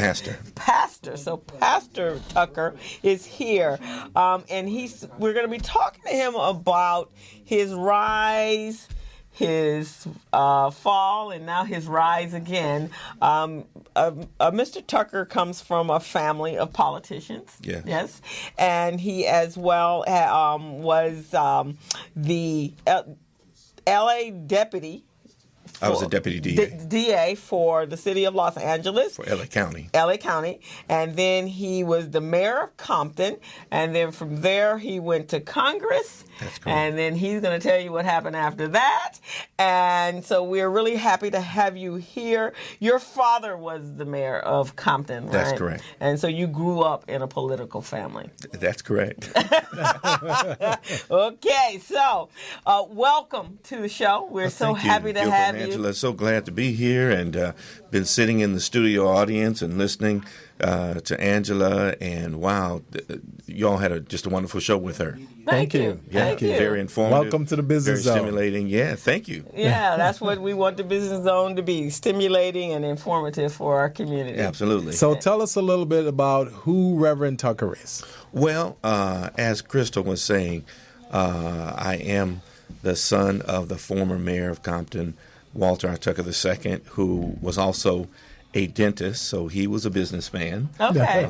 In fact, my father and his brothers, two brothers, they started the first medical offices in Watts after the Watts riots, right on 103rd. The Tucker brothers, way before the Watts Health Foundation was what it is today. Oh, okay. Oh, yeah, they were the one-stop shop, and it was a multi-level building with an elevator in 1966. Wow. Oh, wow. Yes, okay. They came from Oklahoma. They all graduated from Meharry. Okay. And they came out here and they started their shop. They opened, put their shop up, and they had people, runners, people picking up people in the station wagons, bringing them to on the first floor there was a pharmacy, and my Uncle Booker, who was an oral surgeon. On the second floor was my father, who was a dentist. On the third floor was my other uncle, Edward Tucker, who, by the way, was the first African American to play sports at Stanford, the first athlete at Stanford University, and he was an OBGYN on the third floor. Oh, my gosh. So they had all this going on, and I grew up in that environment of seeing black people, black men being entrepreneurial. That's great. And that was my background. So kind of Yeah. like this. I was feeling what you were saying, Crystal. You already know where you're about to go with it, Right. So deep within the recesses of my mind, I always felt that I should be a business owner. And so when you mentioned that I was a deputy district attorney after passing the California bar back in the early 80s, I stayed with the DA's office for a bit.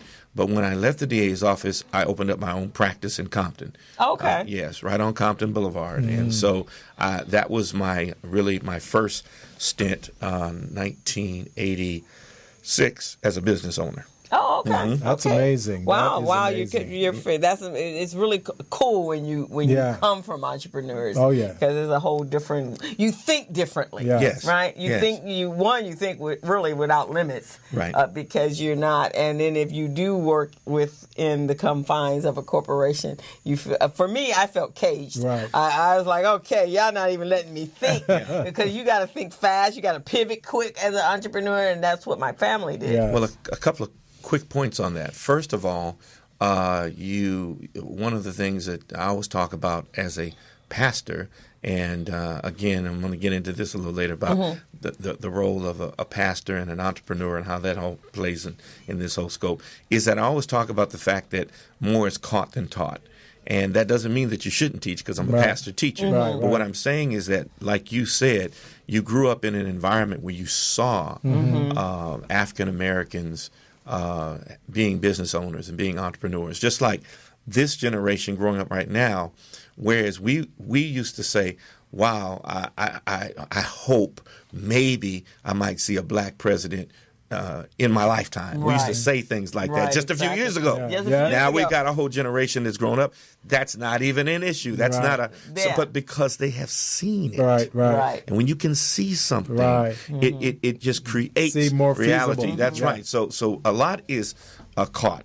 And the second thing I wanted to say about that is that in growing up and seeing my father and his brothers, have their own business, etc., my mind always went to this thing of, and you were talking about it earlier, the trade-off. I have this quote that I say, life is a trade-off. You gain some things at the expense of others. And when you were talking about the pros and cons of working in traditional corporate America versus being, your own boss, it is a trade-off. Yeah. It is. Some people, maybe it's not for everybody. Yeah. And some people say, hey, you know what, I'd rather work this 9 to 5. Like you said, my mind's at rest. I don't have to think about all these other things. Yeah. But then when you think about being in ownership and being in control, yes, you're thinking 24/7, but you're also given all these wonderful creative possibilities. Right, Like you said, exactly. you can think beyond limits. You can design beyond limitations, and there's a gratification Yes, that it is. comes that you can't get working for someone else. So that's what motivated me. That's what motivated me not only when I was a lawyer, but it motivated me after politics, and I became a minister. And as a pastor, I started out working for a lot of other organizations, other ministries. I worked for Dr. Price. I worked for Crenshaw Christian Center. Okay. I oversaw all their helps ministries for a couple of years. I worked for Chuck Colson's ministry, which is a worldwide ministry and prison ministry. I worked for another ministry called From the Heart Church Ministries, another worldwide ministry. But deep again in the center of my heart, I said, now when the time is right, I've got to start my own. You gotta and so do that 5 years ago, entrepreneurship. 5 years ago, I started Truth and Love Christian Church, where we teach the truth and show the love. That's Okay. right. We're based in Carson, California, and of course with the internet and online and all these things, we're literally a worldwide ministry because I teach on Facebook Live, and I'm broadcasting all around the world and using the technology that's here, and we've got some churches that we oversee in Africa, and so fantastic. within 5 years. So again, starting my own business, that's a non-profit profit or not for profit business, but it's nonetheless it's a business, and we run it like a business. And we actually, and that's a great comment, because a lot of our churches don't run like businesses, and they need to run like businesses in order to be able to do their outreach programs. They need to be able to generate other forms of revenue so that they then can serve their people. But generally, they're running on very lean budgets because it's all coming from the tithing plate, and then that's got to pay for the operation of the church itself. So more of them need to be thinking like entrepreneurs. They should. You should be thinking community-minded. Yeah, community-minded. And, of course, I'm kind of a unique item because, again, I was the mayor of Compton. I was the congressman for Compton, Carson, Long Beach, Watts, Wilmington area. And so GLAAACC, RBD, again, this is not my first rodeo. It's all part of the community. So as the congressman, so the White House, the Washington is a chaotic place right now. Yes. But from a political standpoint, where it relates to business, how do we, as the business community, access into the political world to make sure that someone is advocating for our small businesses? Yes. Well, let me deal with that on a couple of levels. First, I want to take a step back and kind of connect to it through something you were talking about earlier. And I really thought it was a theme that kept recurring, and I appreciated it because, again, this is how my spirituality connects with my secularity, if you will. And that is that I have a saying, and that is, faith means I go first. And that connects with what you were talking about when you talked about readiness. Yes. When opportunity knocks, you can't get ready. You have to be ready. You have to be ready. Right. You can't be wait a minute, give me a minute. I got to get ready. In fact, that gives me a perfect segue into this book that I have out, From Compton to Congress, His Grace for My Race, which is a book that I worked on for 17 years, and it's now out. It's on Amazon, and of course, we're selling it through the publishing company that I started, which is called Raymar Publishing Company. My mother is my co-author, and we started this publishing company and decided to, again, publish it ourselves and put it out. But my point is this, that when my father, who was the mayor of Compton, unexpectedly died in office. He was in his third term of office, and he died of cancer. When we found out he had cancer, it was early in 1990, but then he died that year. And that was not something that we expected. And really, at the time that this happened, I was a lawyer. As I said, I had my own office, my own business, and I didn't have a political career as such. But when this happened, I was prepared. I was a Georgetown Law School trained lawyer. I had passed the bar and had my practice going, and I had the political experience of having been his campaign manager. So I knew how the political machine worked. And it fell upon me to run for his seat. Right. In fact, one of his great confidants and friends, the city treasurer, rest his soul, Wes Sanders, came to me and said, "Hey, Junior, you got to run for Dad's seat. You just got to do it." And all this is in the book, right? That's why the story just had to be told. It was such a dramatic story. But the point is, I couldn't get ready. I had to be ready. Yeah. And so when you're talking about politics and how we can maximize political potential, we have to be, as you have been talking about, you and Gilbert have been talking about today, we have to be very well informed. That's true. We have to stay informed. Yes.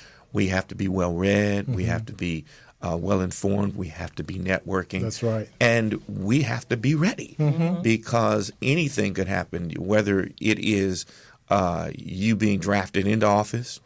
My dad used to say, the man doesn't seek the office seeks the man. And the office sought me. Right. Or whether it is you being drafted into procurement and contracts, as you're talking about. Yes. In fact, one of the things my dad told me years and years ago, he said, son, get that law degree, because that law degree is going to open up all kind of doors for you.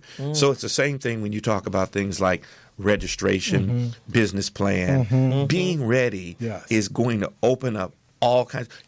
That's where, see, this is where faith and practicality come together. Right. When you're a person of faith, you don't have to know when God's going to do it, how God's going to do it. You just got to be in position for Him to do it. You got to get yourself in position, right? Because you don't know who He's going to use. That's true. Right, exactly. And so you took your father, you ran for your father's seat, and the same thing happened for Congress, right? You took Mervyn Dineley's seat, That's right? exactly right. Right, because was he ill or? Well, what happened with that? Oh, he retired? My father's seat was an unexpired term. Okay. And so I ran for that seat against 3 sitting council people. Wow. In a special election and won and became the youngest mayor in Compton's 103-year history at age 33. That is great. And then a year later, Congressman Mervyn Dineley, who was just a living legend. I mean, he is still, history shows us, the only black lieutenant governor we've ever had in the state. He served in the assembly. He was a 12-year congressman, 6-term congressman.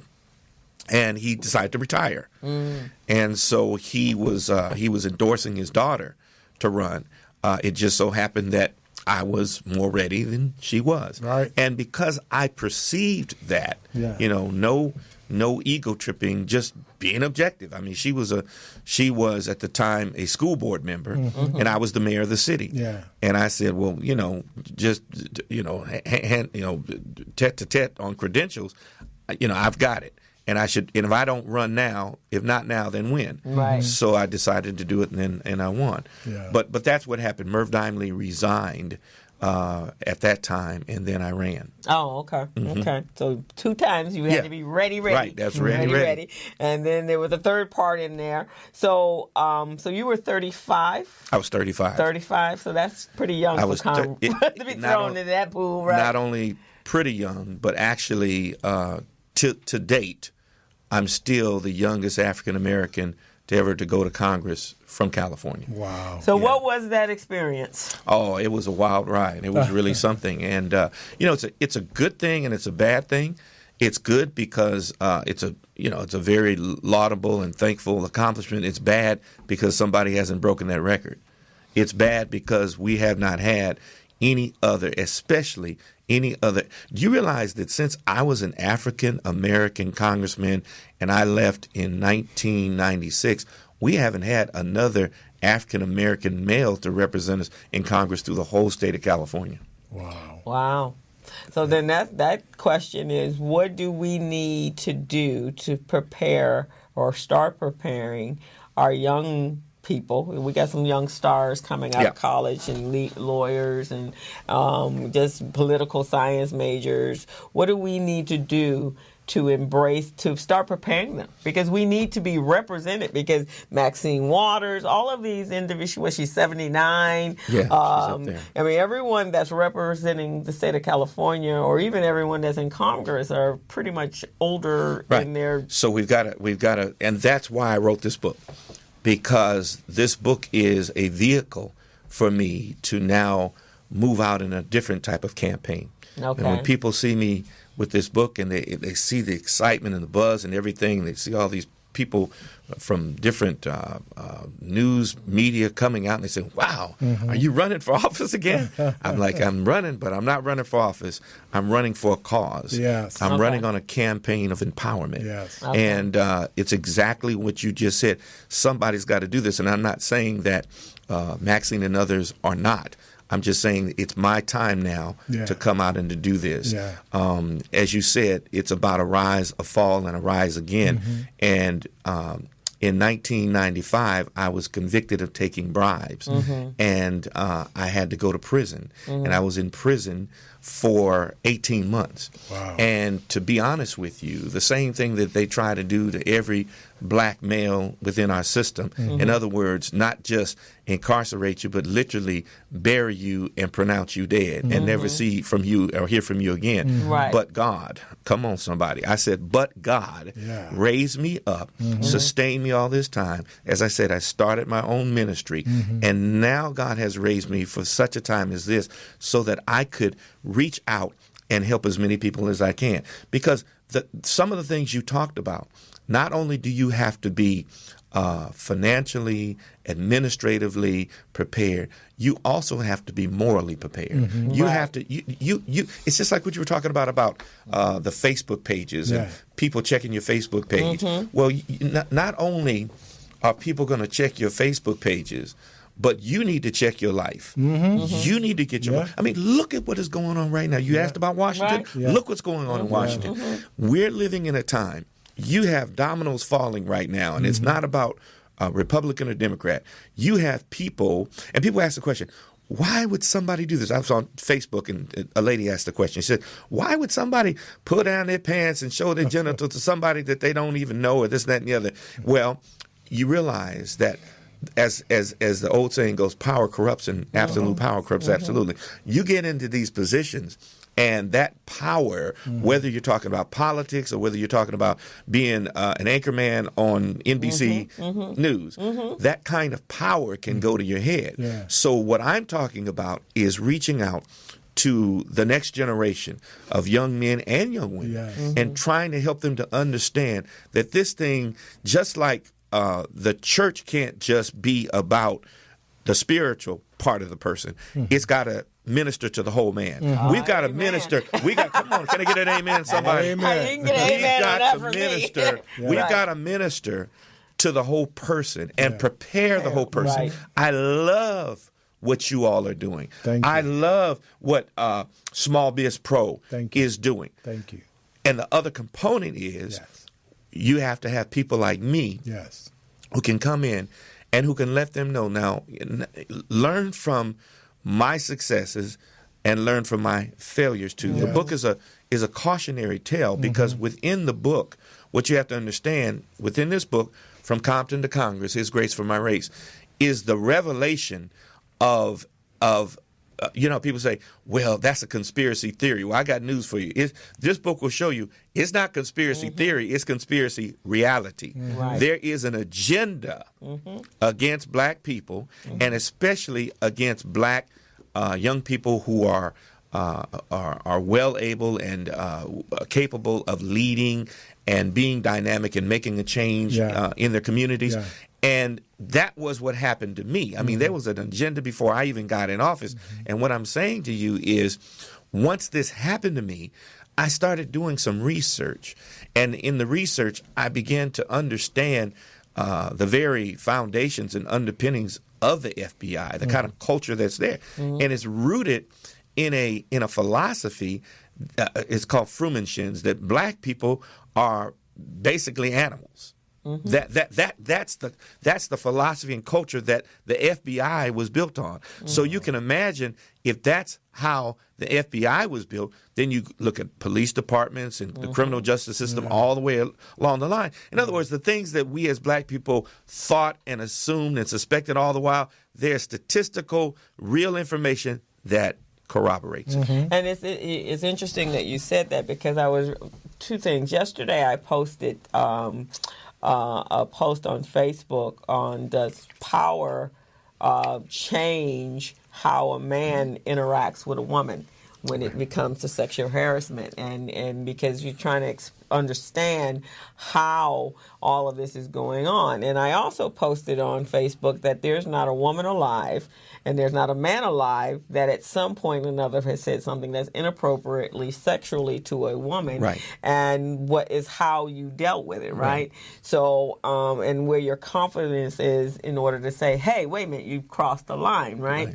And the same thing with, and that is taught from our parents, you know, because if you feel confident in yourself, if you feel like you can stand up and say that and to back off. And I know my mother told me there ain't a job alive, there ain't a job on this planet that you should compromise your soul for in order to be in that job. Just walk away from it. So a lot of this is because a lot of folks didn't do that, right? And I think, and then the second thing is, I think is, we're in this country right now, in this world right now, we're morally bankrupt. That's right. We have pushed the boundaries way out there where we're even in business, where's the ethics in business? Do you do business this way? Do you do business this way? Right. How do you want to be treated? So therefore, that's how you treat others, right? Now we're there. See, we're talking about exactly what I wanted to talk about. If something's not right, do you have the integrity and the values to walk away from it? That's right. If your character is, as one definition says, is who you are when no one's looking. Well, character is who you are because God is looking. In other words, this guy, the newscaster, they said he had a button. And his desk, we could lock the room. He could lock the door on you. So literally now, put you in that's prison. A morally corrupt individual, right? Because you got a pre-plan. Right. But until this was known about him, he was considered to be one of the most successful broadcasters alive, right? He did the Olympics. He did all this other stuff.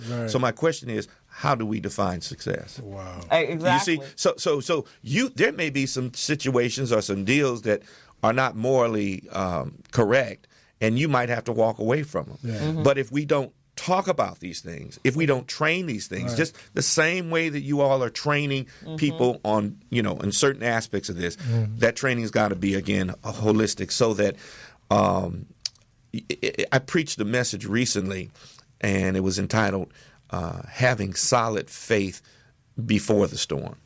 See, when you're in a storm, you can't batten down the hatches. No. You notice when they get ready to have the storms, they tell people, now the storm is coming in Florida.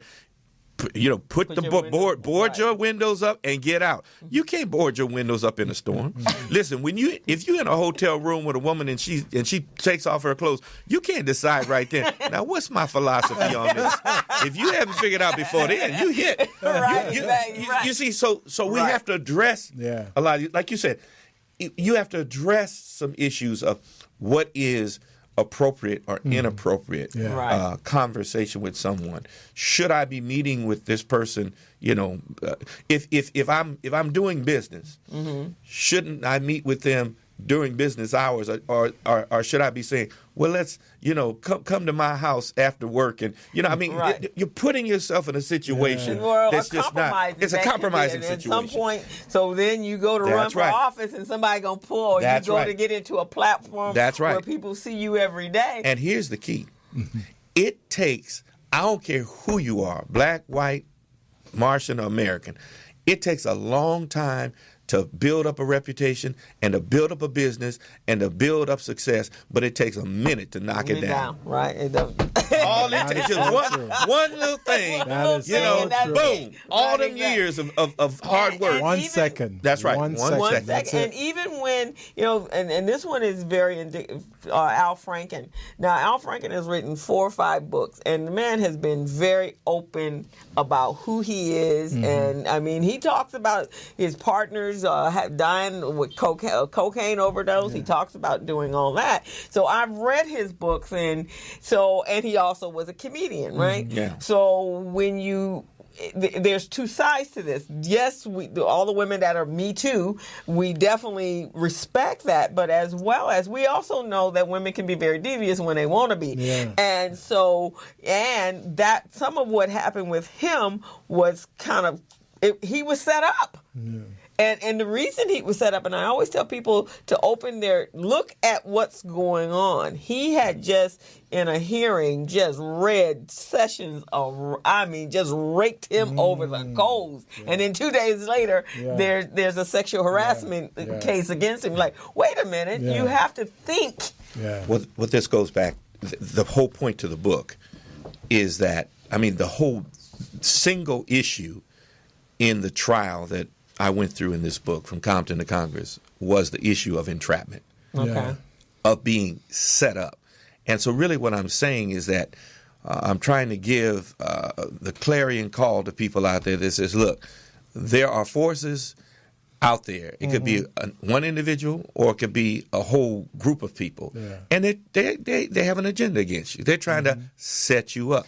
So what I'm saying, like the old folks used to say, fool me once, shame on you. Right. Fool me twice, shame on me. Yes. Right, exactly. So at what point do you have to now take responsibility and say, I know that there are some bad police officers out there. Yes. But that doesn't mean that gives me a right to get antagonistic and to escalate the thing so that I can't make it home tonight. Exactly. I know that there are some maybe women out there that, groupies and this, that, and the other, and they're trying to do this, trying to do that. But I'm responsible for what I do. I can't control what they're trying to do. Exactly. So what I'm saying is, yes, there are people out there to set us up. There are people out there. Listen, again, I'm a pastor, so I deal with, ultimately, I deal with the spiritual behind everything. We have a spiritual enemy. His name is Satan. And he works through a lot of people and a lot of situations. And we have to be wise enough to it's like tripwire. You have to be wise enough to see, who's coming and how they coming and what they coming to do. Yes, and it could be, it's like someone showed me recently about the slavery in Africa right now. Right now. Where is this? In Libya? Right now. Yeah. So what I'm saying is, don't think it's just black and white. Oh, no. It could be somebody coming with the same skin color and whatever, but they're coming with a bad agenda, and you got to be wise enough to say, now, wait a minute. I see through this. I see what's happening. And if you look at all of it right now, think about it. Everything is out in the open. If you did something behind the scenes, it's all being revealed to us, right? And God is letting you know what's going on. Now it's up to us to kind of connect that stuff, right? But you can see what happens in that political world about the setups. You can see that a person could be entrapped. And also, I read today on the internet, they've been talking about net neutrality, but also I saw that here in California, I believe, the FCC has voted to limit internet access to the poor. Wow. So, and why would they do that? Because they don't want you to get information, right? We see what's going on because you do something now, 10 seconds later, it's on the internet. So if we want to keep our lower income, our marginal citizens unaware, then we take. That's the way to do it. They got a phone. They may not have a TV. They may not have cable. But if we take this and we take the internet away from them, now they won't know what's going on. So whatever you throw at them, they're going to buy. So that's why we, especially as African Americans, have to be very much, we got to expand our knowledge. We got to think beyond our four corners that we live in, because there are literally people that are trying to get rid of, actually put us back in slavery. Absolutely. The real deal. Well, let's let's take it all the way now. Let's take it all the way now. Make America great again. Come on now. Exactly. That was a dog whistle. So we know what that was all. We know what that was all about. That was all about that free labor, right? Calling all races, calling all right wingers, calling everybody that's trying to take us back. Right. To the slave blocks. That's what that was about. That was cold. So, but let me get to this. I think this is a very important point. You just talked about it. You were talking about a lapse or a lack or bondage of knowledge. And one of the things I really wanted to talk about is that I think that there is a wonderful potential here for what you do and what a lot of African American pastors do. Now, I'm going to speak for myself. I have a predominantly African American membership or a congregation. And I'll tell you right now, because you were talking about, the recycling of the black dollar, you were talking about 6 hours. And one of the things that we really do is make everybody conscious of the business people in the congregation, and we hold bazaars, and then we bring from the outside also. But we make sure that throughout the year we support each other. We recycle those dollars. It's very, very important. And so at the end of the day, I believe it really does come down to education and consciousness. Because really, when you stop and think about it, going back again to slavery, the division, the mistrust, the jealousy, we know this to be true with the experiments with the white doll and the black doll and the little girl. So brown eye, blue eye. I like that doll. It's the white doll that I like. Right, exactly. These are some deep things that are down in our minds, exactly. right? Yeah. Right. So like you said, there's all kind of products, name brands, and all these other kinds of things. But it takes, in the scripture, it says, faith comes by hearing. Right. It takes a while for people to hear things over and over before you can have a true brainwashing. Yeah. Yes. And I don't mean brainwashing in the negative sense. I mean in the positive sense, where their brain is washed, cleansed, rinsed from a lot of old wrong thinking that, no, I have to spend my money outside of my community. I have to give my money to, people that don't know me, don't respect me, don't, you know what I'm saying, won't give a loan to me. And so, yes, pastors, and I'm in networking with a lot of pastors like myself, we're constantly looking to be very community-minded, very recycling our dollars minded, very entrepreneurial minded, and to bring in, because the same way that you're having your workshops and you're going to Sacramento and you're doing what you're doing and you're having GLAAACC and you have this show and you're getting the word out there, don't ever undervalue and discount the value of working with the faith community. Because working with that faith community and being able to come in and talk with the pastors, can we come in and talk to some of your members? Can we have a workshop? Can we do this and do that?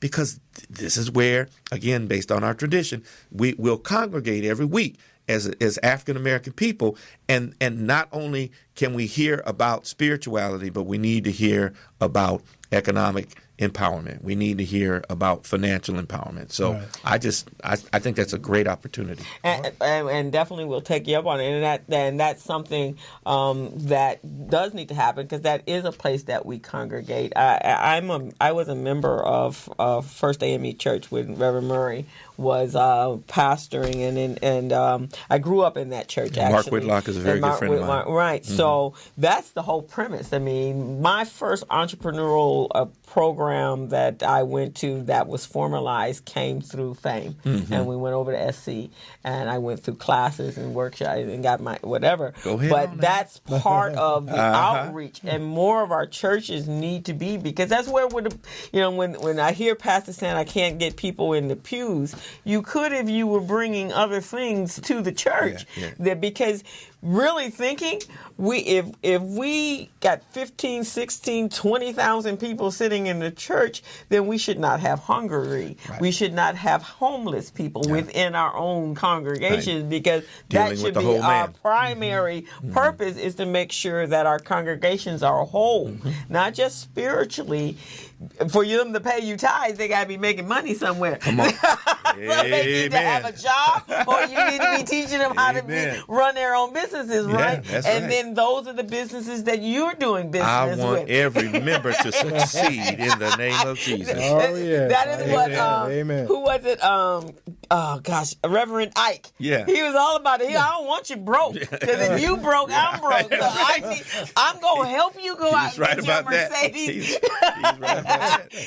Let me give you some information. Let me give you some empowerment. And I didn't, when I was younger, my mom and them listened to Reverend Ike and didn't really know anything about Reverend Ike until I belonged to a spiritual group, and we were, every morning, we would listen to video tapes and so forth, and we'd come together for about 2 hours on a call at 7 in the morning. And Reverend Ike was a favorite of many of the practitioners that were on the call. And when I got listeners like, okay, Reverend Ike was about prosperity, because he felt that if you were making money, I'm making some money. Well, I have a teaching that I've dubbed true prosperity. And what true prosperity is true priorities. It does not discount material prosperity. It just says that spiritual prosperity is first. Yeah. Now see, when you're right with God, then your soul is blessed. In other words, you got peace, you got joy. And the Bible says, beloved, I wish above all things that you prosper and be in health, even as your soul prospers. That means that when your mind is at peace, your body's going to be in health. Right. Now, if your mind is right and your body's right, well, now you got a mind and a body that can go out and get you some money. Right. I mean, in other words, you can go, you can think right, you can work right. And you can have a materially prosperous life. In fact, when your mind is clear and you hear from the Spirit of God, the Holy Spirit will give you, the Bible says, witty inventions. Yeah, He'll right. give you witty inventions. Right on down. He'll All your give you creativity. supernatural direction. And then what do? I mean, just look at the Bible. Look at all the people in the Bible, like Joseph. Joseph was a man, great example, who see what I'm saying? He didn't come to his philosophy in the moment of temptation. He already had it. When that woman, he had every opportunity to give himself to that woman. Right. Like you said, she was targeting him. Potiphar's wife was targeting him, and nobody else was around. And she wanted him. In fact, she wanted him so bad she was ripping his clothes off. This was way before the what's the name dancers, right? You know what I'm talking about, right? It was way before them guys. But she was ripping his clothes off, and he ran away and fled away and said, "Now here's an interesting thing. He didn't just say, 'I can't do this to my boss.' He said, 'I can't do this to my God.'" That's Right. There was a understanding that God will see me do this, and it will not be good. Right. So he said, I can't go out like that. I can't do God like that. And so he didn't, and he ended up in prison as a result of it. Wow. But God. Yeah. Now, when God takes him out of prison, but see, he ended up in prison. He was in prison, but prison wasn't in him. Right. And see, a lot of people think that the only prison is a physical prison, and that's what I'm saying. He was in a physical prison, but spiritually and mentally he was free. So that when God saw the opportunity for him to interpret the dream, he interprets the dream of Pharaoh, he comes on out, and what happens? He is raised to the top position. Because why? Because in a nation that was getting ready to be bankrupt, like you just talked about, he had the answer. That's right. And when you have something that is precious and indispensable, you always go to the head of the class. You always go to the top. And sometimes you need that journey. Sometimes, oh, come on now. Sometimes when you're going down and you're down that golden road, right? That's my book. But there's some lessons that you're not learning. So sometimes that journey into that other place helps you come back to the place that he wanted you to be in the first place. Come on, girl. Preach Right? it. So I'm also the great granddaughter. Yes, sir. Yeah, it's coming out. See, I'm bringing it out. I'm pulling it out of you now. So, and my aunt's a minister as well. All right, Kristen. So, but with that journey, we can't change who we are unless we metamorphose into through pain. It's like a caterpillar becoming a butterfly, right? That's right. That's a painful process. That's right. So for you to be the great person that he designed for you, and for you to even know who you're supposed to be, go through some things. Sometimes you have to go through some things. So this journey could have been that. So where you are, was that. and if you can use that journey to rise up some young men and women who can now represent our community as leaders, because that's a big thing that we talk about is our community doesn't have leaders. That's right. Right. And that's you are right on what I'm talking about. Yeah. The Bible says, and my favorite scripture in life is that, and we know that all things work together for the good to those that love God and to those who are called according to his purpose. In other words, prison for me was the worst experience of my life. It was a terrifying thing, but it made me the person I am today. And prison made Joseph the person he ended up becoming too. And like you said, what I really want people to understand is this whole concept of rise and fall and rise again. There's not a person alive that doesn't fall. I mean, when you first start to walk, you're You going to fall. fall. Many Come on now. times. You're going to fall. You're going to get burned because you're going to touch something hot. Come on, Gilbert. And you're going to fall a few times Yes, before yes, sir. you get it right. You get it right. Right, Yeah. And so exactly. what I'm saying is like what Chris was saying, I want people, especially these young leaders, potential leaders, to understand you're going to make some mistakes. And there's some things out there and you'll make some bad decisions. Yeah. But you need to keep your eye on the prize. That's and right. like you said, you need to understand those things that don't kill you make you stronger. That's right. And God will take them and use them. You know, there's a philosophy that I have, and it's that things don't happen to you, they happen for you. Right, exactly. These things are happening for you. In fact, all you got to do is do a little study on business people. All the successful business people, they all went through failures. Oh, yeah. Oh, They half all of- did. Half of them lived in cars. Yeah, They've come been on. homeless, They they've all been did. full, Oh, yeah. They've been carless. They've been everything. They've lived in the You streets. got before to they became- understand that so that you won't be so hard on yourself, Right. and so you won't be so down on yourself, Right. Yeah. and you won't be depressed and hopeless and defeated and thinking, "Oh, look at this, woe is me." Hey, Bill Gates, from Bill Gates to Michael Jordan, to Tyler Perry, all of them. Michael Jordan didn't make his varsity high school basketball that's team true. when That's he was true. a sophomore. Oh, if you do Can your you believe research, that? there's probably no multi-billion-dollar, with the exception of the Looney Tooney in Washington, that have not had some trials and tribulations before they reached the glory. And it became fuel. We could go over this, for a long time because there's so much value and information in this, but our time is up. So Tell them the church. Pastor, I really want to thank you. man. Tell us a little bit about where to locate Where you did and you reach look? you. Yes, and where to locate you. You can get the book From Compton to Congress on Amazon, but you can also contact me at Truth and Love Christian Church, which is located in Carson, California. And like what you all said, I've got a website, I've got a fan page, I've got all of that. And so all you have to do is go online and just type in Walter Tucker or Truth and Love Christian Church. And the church has a business page. I have a business page. I have a personal page. But we're all online. And I really encourage you to get a copy of this book. I'll tell you, if I can be honest with you, I believe that this book is the most important autobiography, especially for African Americans in the last 50 years. And I say that because as a young boy, I loved to read African American autobiographies. And the last great one I read was Malcolm X. And I really believe that every black household should have a copy of this book. Excellent. Okay. Excellent. So, guys, what an incredible day we This have was had great. today. This has been an excellent show. So we're at the top of our hour, We're and right 5 o'clock. there. That 2 hours always go by so quickly. I know. Tune in next Friday. We have 2 more amazing guests, and have a great week and be safe. And we are out. We're out. Hello, meet Larry. Larry is a general contractor. Larry is very good at his craft, but Larry has a very tough time managing his paperwork because he is busy taking care of his clients' needs. Larry just cannot find his important business documents when needed. Larry is also being passed over for bid opportunities from prime contractors because he is perceived as not ready. He doesn't know where his business license, certifications, insurance, and other key corporate documents are located most of the time.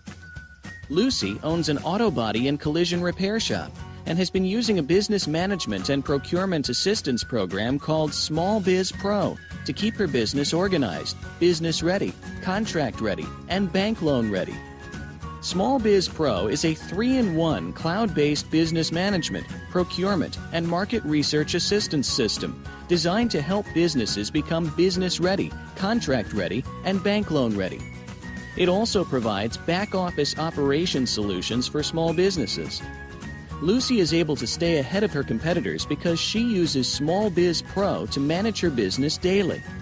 Lucy just clicks on Small Biz Pro from her tablet, mobile phone, laptop, or any internet-accessible device for data retrieval, and she's got it.